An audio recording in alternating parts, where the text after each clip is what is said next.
সরকারি চাকরিতে কোটার যৌক্তিক সংস্কারের এক দফা দাবি আদায়ের লক্ষ্যে পূর্ব ঘোষিত কর্মসূচি অনুযায়ী রোববার সকাল ১১টা থেকে শিক্ষার্থীরা জড়ো হতে থাকে কেন্দ্রীয় গ্রন্থাগারের সামনে।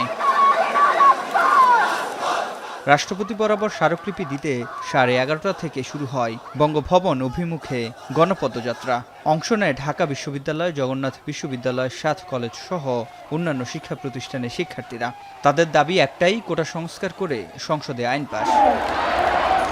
ডিএসসি শাহবাগ মৎস্য ভবন পেরিয়ে শিক্ষা ভবন ও গুলিস্তান 0 পয়েন্টে পুলিশের বাধার সম্মুখীন হয় শিক্ষার্থীরা। 3টি ব্যারিকেড পেরিয়ে গেলেও এ যাত্রা পুলিশের বাধার মুখে জিপিওর সামনে অবস্থান নেয় শিক্ষার্থীরা। আইনশৃঙ্খলা বাহিনীর সাথে দফায় দফায় কথা বলার পর 12 সদস্যের একটি প্রতিনিধি দল বঙ্গভবনের উদ্দেশ্যে রওনা হয়। এরপর নাম এন্ট্রি করে প্রবেশ করে বঙ্গভবনে।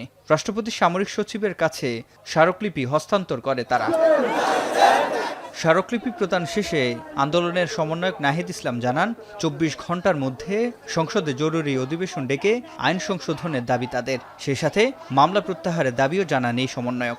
আগামী 24 ঘন্টার মধ্যে আমরা চাই সংসদে অধিবেশন ডেকে সেটার আইন পাশের জন্য কার্যকর ব্যবস্থা নেওয়া হোক অথবা অধিবেশন আহ্বান করা হোক। সরকারের তরফ থেকে, মহামান্য রাষ্ট্রপতির তরফ থেকে এবং দায়িত্বশীল ব্যক্তিদের পক্ষ থেকে কি ধরনের বক্তব্য এবং পদক্ষেপ আসছে সেটি আমরা পর্যবেক্ষণ করে আমরা পরবর্তী আমাদের কর্মপরিকল্পনা ঠিক করব।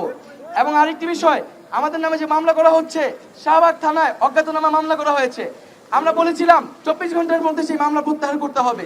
স্মারকলিপিতে সংবিধান অনুযায়ী অনগ্রসরদের জন্য সর্বোচ্চ 5% কোটার প্রস্তাব রাখা হয়েছে। সিফাত শাহরিয়ার, এখন, ঢাকা।